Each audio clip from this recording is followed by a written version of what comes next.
Halo semuanya, kembali lagi bersama saya Johan di Juna Trading ID. Jadi pada kesempatan video kali ini kita akan membahas kembali untuk update dari pergerakan gold ya di hari Jumat ini tanggal 3 November 2023. Dan sebentar lagi sudah akhir tahun teman-teman, sudah hampir 2024 ya. Jadi kurang lebih kalau kita hitung ya tinggal 1 bulan lebih ya untuk mencapai ke 2024 gitu ya, bukan 2024 gold ya, tapi 2024 tahunnya gitu, tahun kita gitu. Oke, sekarang kita lihat lagi ya, di bulan November ini tanggal 3 ini ada NFP ya. Jadi saya mau ingatkan dulu untuk pertama kalinya kita ada NFP untuk news hari ini, dan memang nantinya ya malam ini Jumat ini kalau saya prediksi bakal ada big movement dari si gold ini sendiri. Kenapa? Karena si gold ini itu sudah sideways ya cukup lama dari tanggal 1 November ya, tanggal 1, tanggal 2 dia full sideways, nggak kemana-mana goldnya ya. Jadi saya lihat sih untuk hari ini bakal ada big movement karena dia juga ngejar dari candle close weekly dan juga candle close untuk akhir pekan gitu teman-teman. Nah ini kita lihat dulu, kita analisa news dulu ya. Jadi karena memang pergerakan gold ini nggak kemana-mana ya, jadi kita akan lebih condong untuk ngomongin news ya untuk hari ini. Oke, kita lihat dulu yang yesterday. Kita lihat this week dulu karena saya mau bahas mengenai NFP ya teman-teman ya. Oke, yang NFP ini ya, sebentar kita lihat dari hari ya, FOMC statement. Jadi tidak ada banyak perubahan kalau dari statement FOMC ya, karena kalau kita perhatikan di sini ya, statement FOMC itu yang masih mempertahankan suku bunga kebijakan tidak berubah sampai akhir pertemuan, menandai pertemuan kedua berturut-turut di mana bank sentral melewatkan kenaikan dalam masa pengetatan kebijakan saat ini gitu ya. Seruan tersebut yang disetujui secara bulat dan diperkirakan secara luas mempertahankan target suku bunga dana federal yaitu sekitar 5.25 sampai 5.50% gitu, bukan persen tapi basis point gitu ya. Tapi dia bilang gini, FOMC selama pernyataan dalam FOMC tidak mengesampingkan kenaikan suku bunga di masa depan, artinya masih akan ada kenaikan suku bunga lagi nih, entah itu di bulan November atau di 2024 nanti, tergantung dari inflasinya. Kenapa? Ya karena inflasi masih tinggi gitu. Ya di sini ketua Fed bilang, si Powell ya, mengatakan bahwa para pejabat belum puas dengan kemajuan dicapai dalam hal inflasi karena masih jauh dari target ditetapkan oleh Fed sendiri. Jadi masih jauh dari 2% untuk inflasinya. Dan bahwa kebijakan moneter mungkin tidak cukup ya, bahwa kebijakan mungkin tidak cukup untuk membatasin ya. Jadi akan ada kebijakan baru nantinya gitu ya, akan diterbitkan oleh Fed ini sendiri di masa yang akan datang gitu ya. Terus para pembuat kebijakan juga memperhatikan kenaikan imbal hasil obligasi atau US 10Y ya, yang masih juga berkontribusi pada kondisi keuangan yang lebih ketat gitu. Jadi obligasi ini masih jadi pilihan utama atau pilihan investor lah ya untuk mendapatkan imbal hasil yang memang lebih menjanjikan dan lebih memiliki return yang lebih tinggi untuk saat ini, terutama untuk Amerika. Itu masih jadi side income-nya si Amerika ini sendiri gitu untuk obligasi dia. Oke, jadi memang belum ada banyak perubahan ya dari statement dia kemarin. Kemudian kita lihat lagi. Nah, di sini ada initial jobless claim ya. Jadi bukan jobless claim, tapi kita mau lihat yang hari, nah ini hari Rabu ya. Jadi dari jobs opening ya, jobs openingnya dia yang hari Rabu ini itu masih bagus ya. Di sini kita lihat masih ada banyak lowongan pekerjaan ya, dari 9.497 ya ke 9.553 gitu. Ini bagus gitu. Kemudian stok oil juga banyak ya di sini. Stok oilnya menurun ya. Nah, ini kita nanti kalau bahas oil memang punya pembahasan videonya sendiri. Jadi ke depannya saya memang ada rencana untuk bikin khusus video untuk analisa oil ini. Jadi nanti kita akan lihat, soalnya permintaan untuk analisa oil ini cukup banyak ya. Jadi untuk saat ini mungkin kita akan bahas oil itu di channel Telegram aja ya. Nanti akan saya post untuk mappingnya, tapi soon to be kalau misalkan permintaan masih banyak akan saya buatkan video daily dan juga weekly seperti ini gitu. Oke, sekarang kita lihat lagi, kita lihat untuk doors openingnya bagus ya. Terus ini FOMC statement di hari Kamis. Kemudian feed interest rate. Nah, ini feed interest rate yang tadi kita bahas ya. Kenaikan suku bunga masih 5,5%, tidak ada kenaikan. Kemudian kita lihat lagi dari initial jobless claim. Tadi initial jobless claim ini naik ya. Dari 12 ya ke 2,17 gitu. Yang dipredik turun ke 2,10, ternyata malah lebih banyak yang klaim pengangguran gitu. Nah, ini memang kurang bagus gitu ya kalau kita perhatikan. Bahkan kalau kita lihat dari bagian ini Kamis ya, ADP juga kurang bagus sih teman-teman. Nih ADP yang ini dari 98 ya ke 113, jadi memang ya masih di bawah ekspektasi pasar, tapi lebih bagus dari yang previousnya gitu.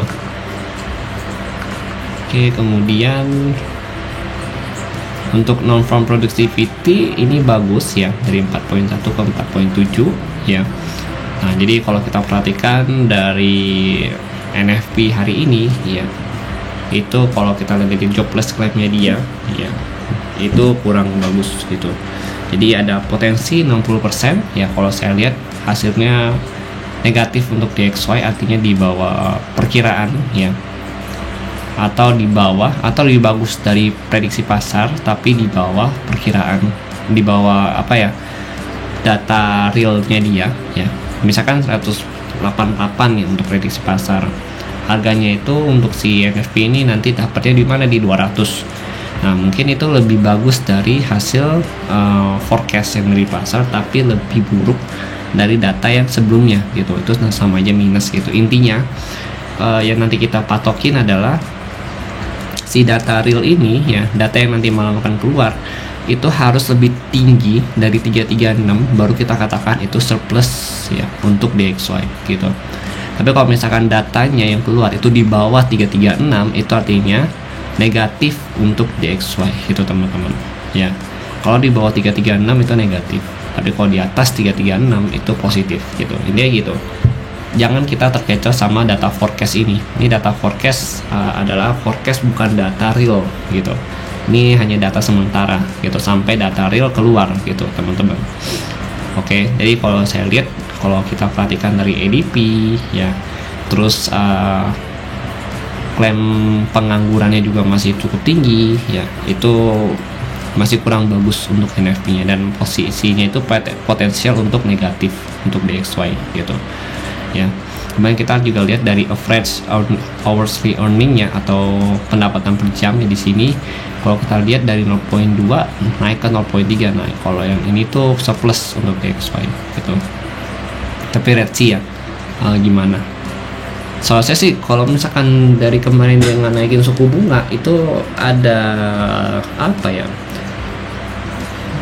kestabilan ekonomi lah gitu harusnya ya. Tapi kalau saya lihat sih mengesampingkan data yang ada di atas ya, baik itu dari Indonesia jobless claim yang ada ya, itu masih surplus untuk DXY gitu, si NFP-nya ini sendiri gitu. Karena ya kalau kita lihat Amerika ini udah nggak naikin suku bunga selama 2 dekade atau 2 bulan ya, lebih tepatnya 2 bulan berturut-turut itu.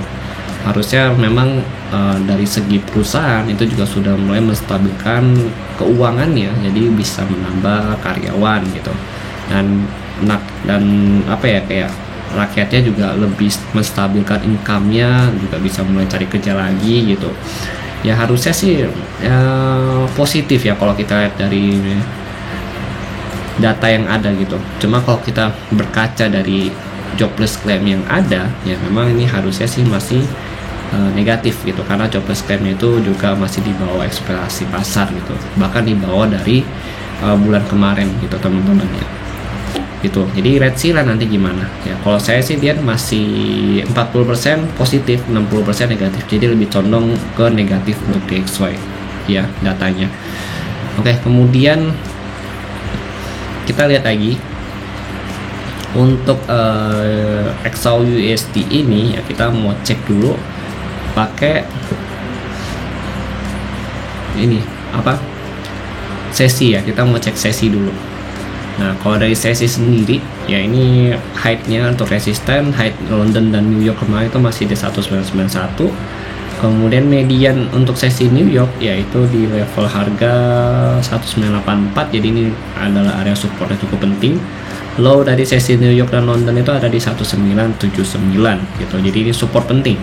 Nah 3 area ini adalah area yang harus kita pahamin gitu, atau yang harus kita ingat dulu gitu. Karena apa? Karena ini adalah area yang memang nanti bisa menentukan pergerakan untuk si gold itu sendiri gitu. Dia break dari 91, potensi dia ngejar atas lagi. Paling dekat itu 95 ya, sampai kurang lebih dari 95 sampai 19 berapa ya, 1996 gitu, 1996. Karena di sini kalau kita lihat 96 juga ada resistennya lagi gitu. Ya, kemudian kalau kita lihat lagi ya, dia break di bawah 198 ini ya, 1984. Berarti dia akan ngejar low di sesi sebelumnya ya, di sesi sebelumnya berarti di 1979 atau 1979 gitu. Ya sebenarnya kalau kita perhatikan untuk si gold ini itu masih sideways ya. Sideways-nya itu di range harga yang kurang lebih di level 1990 ya untuk resisten, dan juga untuk supportnya itu di 1975 ya sampai 1980 range ya gitu. Oke, jadi memang belum ada banyak pergerakan ya untuk saat ini ya. Kemudian kita lihat lagi, saya mau tunjukin ini ya. Kalau kalian kemarin ada dapat sell lagi di 1990, congrats ya di sini. Nah saya cuma dapat buy di 1981 ya. Jadi malam pada saat dia turun saya dapat buy di sini, karena ini kan posisi pada saat news ya. Ini kan posisi news, jadi agak riskan saya nggak ambil gitu. Nah saya ngambil just di sini, di bawah sini gitu. Ya puji Tuhan udah TP2 ya. Untuk saat ini juga masih hold karena saya dapat kurang lebih di 1979an gitu. Karena SL saya kemarin itu ada di 1977 gitu SL-nya. Gitu. Oke, kemudian kita lihat lagi. Ya, jadi kalau kita lihat di sini ya, untuk si gold ini sendiri ini ada area mediannya dia atau daerah tengahnya kalau saya katakan lah ya gitu ya.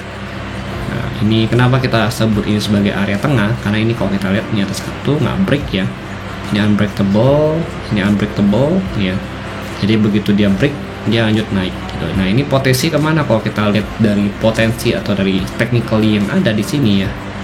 Ya begitu dia break dari 87, dia cenderung untuk naik retest ke 1990 kembali gitu. Jadi nanti di sini bisa nggak sih bang ini bisa jadi area sell nggak sih? Tetap sebenarnya kalau secara technically ya ini bisa jadi area sell untuk area ini. Cuma ya memang harus hati-hati karena apa? Karena untuk area ini itu sudah di tes 1 ya 2. Nah ini kalau dia naik lagi ini adalah tes yang ketiga kali gitu. Ini 3 kali tes gitu. Nah ini potensi untuk breakoutnya lebih besar gitu. Oke, potensi breakout dia tuh lebih besar. Yang artinya dia ada potensi untuk melanjutkan kenaikan begitu dia break dari 93 ini ya, atau saya lebih cocok sih 94 ya. Ya.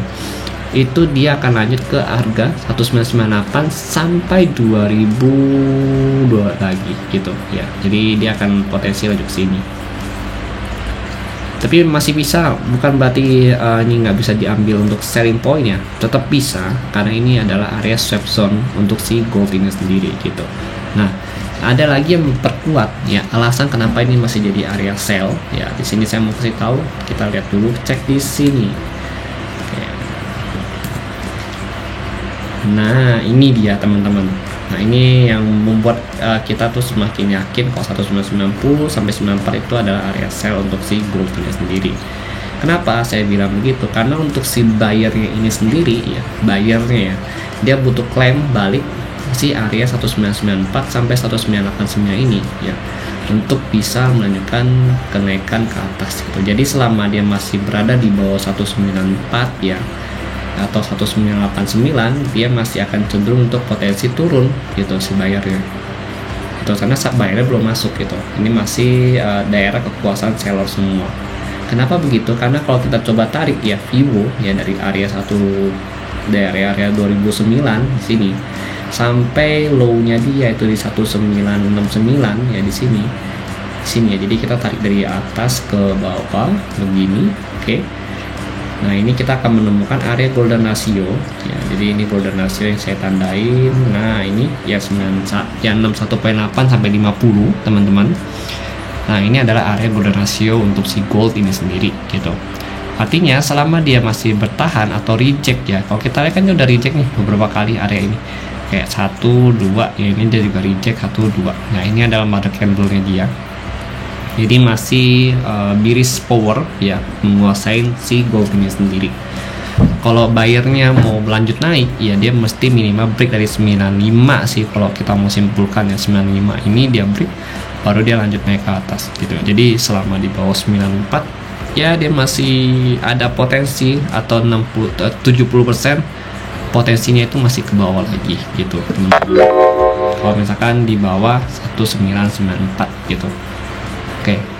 Nah, kemudian kita lihat lagi ya, untuk 4 jam ini dia itu masih berada di uptrend, jalur uptrend ya. 1, 2, 3 tuh, masih jalur uptrend. Nah, ini kalau dia break lagi, belum bisa break ya dari 94-80 ini, dia ada potensi untuk break dari uptrendnya dia, karena dia kenapa? Karena yang ini kan kalau kita lihat ini dia height baru, new height ya kan. Terus ini new height, artinya setiap dia itu dia membuat swing height yang baru dan juga swing low yang baru gitu, yang lebih tinggi dari sebelumnya. Kalau ini dia kan nggak mampu nih buat area swing height yang baru gitu. Nah, dia cuma mampu misalkan cuma sampai swing sini, berarti kan secara struktur ya untuk si gold ini dia turun gitu ya, dia udah jadi struktur turun. Makanya dia ada potensi kalau dia belum bisa break dari 94 ya sampai 80, ini dia potensi turun dan breakout dari si area trendline ini sendiri gitu teman-teman. Oke ya, itu kalau dari gold. Nah, kalau ditanya dia kira-kira charge-nya itu di mana sih? Nah, kalau untuk charge ya, kita ngomongin mengenai charge itu sendiri. Kalau kita lihat dari si gold ya, kita lihat dulu di sini naiknya gimana. Oke, naik dari sini 1, 2, 3, 4. Nah, sini. Ini kan naik, ini kan turun nih. Berarti charge-nya itu kurang lebih di harga ya, kalau kita lihat sini itu di level 1964 untuk charge-nya gitu. Atau kalau mau lebih amannya itu dia bisa break dari 1950 gitu ya. Kalau kita lihat dari support dia untuk charge itu ada di 1964 di sini charge-nya dia. Baru ada perubahan harga nih sini gitu. Jadi dalam artian selama dia break trendline itu dia masih posisi uptrend gitu, karena belum ada charge-nya. Nah, mungkin kalau untuk time frame kecil kayak 30 menit, 1 jam atau 15 menit itu sudah berubah trennya. Tapi kalau kayak 4 hours itu belum berubah, karena 4 hours itu dia butuh break dari 1964 baru bisa break gitu ya. Jadi untuk malam ini kalau misalkan dia harganya masih bagus atau NFP-nya itu kurang bagus untuk DXY, gold ini ada potensi untuk naik gitu. Intinya kalau saya lihat sih ya, intinya ini kuncinya 1994 belum di break, dia turun. Tapi kalau udah di break berarti malam ini dia akan ngejar height sebelumnya ke 2009 kembali gitu. Tapi kalau dia belum break ini ya, itu dia masih akan turun dan ngejar 1970 sampai 1960 kembali gitu teman-teman. Oke ya, jadi itu kalau dari saya. Nah, kemudian kita lihat dulu untuk pivot level. Jadi kalau kita lihat dari sini untuk area pivot si gold ini untuk hari ini ya, sampai hari ini lebih tepatnya masih trading di atas area pivot gitu. Jadi pivot levelnya itu bertepatan dengan sesi sebelumnya ya, di 1994 ya. 1985 ya. Dan 1984 gitu untuk area pivot levelnya gitu. Jadi ini memang masih jadi area yang cukup penting gitu, karena kan kalau kita lihat dari median yang kemarin ya, dari sesi kemarin juga di 1984 gitu. Makanya selama dia belum bisa break di 1984 dia masih ada potensi untuk naik retas kembali ke 1990 gitu. Karena pivot level masih di atas teman-teman gitu. Untuk hari ini sih kita harus lebih berhati-hati ya tradingnya ya, jangan terlalu all in dulu karena ada banyak news ya. Untuk minggu pertama di awal bulan itu selalu mengenai tenaga kerja, Lalu untuk minggu kedua itu selalu mengenai data keuangan, baik itu inflasi dan juga data ekonomi lainnya gitu. Nanti minggu ketiga baru dia meliris data keuangannya asli gitu. Oke. Karena setiap Jumat ya, kalau saya perhatikan sudah sekitar 3 minggu ini ya, memang setiap Jumat itu pergerakan selalu gimana ya, sangat aktif ya si gold ini ya. Bahkan aktifnya itu di 12:30 malam atau jam 1 malam ya. Jadi memang benar-benar pergerakannya cukup liar, memiliki tingkat volatilitas yang cukup tinggi gitu. Jadi untuk kalian yang mau trading di hari Jumat ini ya, atau untuk kalian punya limit order ya, lebih baik kalian harus hati-hati gitu, lebih diperhatikan lagi untuk limitnya dan juga entry posisinya. Juga kemungkinan lot size-nya harus kalian perhatikan kembali, karena ya seperti yang kita tahu ya, market ini tidak ada yang bisa prediksi gitu. Maksudnya pergerakan movement ke depannya bagaimana. Even kita bisa bikin mapping ya kan, atau even mapping kita benar gitu kan, mungkin selama 3 hari ini mapping kita, atau 1 minggu misalkan, atau misalkan 2 minggu mapping kita benar gitu ya, hari ini benar, besoknya bisa salah gitu. Karena market ini kan mungkin untuk saat ini dia masih bergerak di range mapping kita gitu, tapi bisa sewaktu-waktu ya kita ambil posisi dia ngebreak dari mapping kita, itu sangat potensi sekali gitu ya. Jadi gitu, itulah fungsinya sebenarnya dari kita punya mapping, untuk membatasi resiko dan juga untuk kita mengcounter balik ya loss kita, atau mengambil kembali uang kita gitu. Untuk cari lagi nih, oh kalau misalkan ini di break, berarti kita harus buka di mana lagi gitu. Jadi nggak asal entry gitu ya, gitu teman-teman. Oke, jadi sekian dari saya untuk hari ini, dan nanti kita akan update lagi atau ketemu lagi di weekend ini ya, di hari Minggu ya, nanti akan saya upload kembali. Untuk hari ini kita belum ada upload lagi sampai hari Minggu nanti. Oke, terima kasih dan sampai jumpa pada video berikutnya.